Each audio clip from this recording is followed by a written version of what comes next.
ఈ రోజుల్లో నో అనడం ఒక గొప్ప స్కిల్. అదే నిజమైన ఆత్మగౌరవం. అదే జీవితం పట్ల మీ స్పష్టతకు నిదర్శనం. మనం ఎందుకు నో అనలేకపోతాం?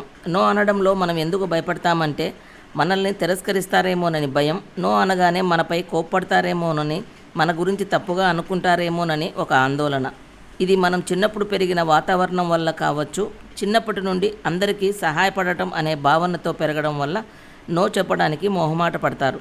నాకు వాళ్ళ అవసరం ఉంటుంది, ఇప్పుడు నో చెప్తే నాకు అవసరమైనప్పుడు వాళ్ళు నాకు సహకరించరేమోననే ఒక భయం. ఇంకొంతమంది వాళ్ళు నన్ను ఇష్టపడాలి అనే కోరికను నెరవేర్చుకోవాలనే ఆలోచనతో నోకి బదులు ఎస్ అనేస్తారు. కానీ దీనిని ఇలాగే కొనసాగిస్తూ పోతే చివరికి మనం మనల్ని కోల్పోతాము. కానీ నో అనడమే నిజమైన ఆత్మగౌరవం.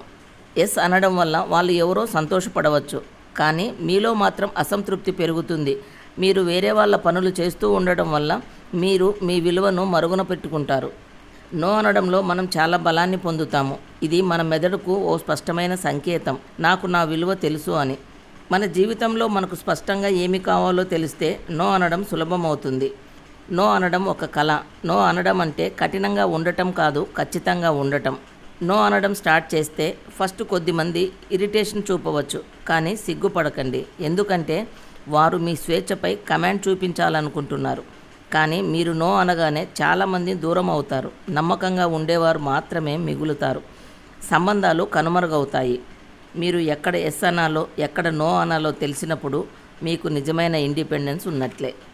నో అనడాన్ని ఓ తప్పుగా చూడటం మానేయాలి. మౌనంగా ఉండటం కంటే స్పష్టంగా ఉండటం మంచిదే.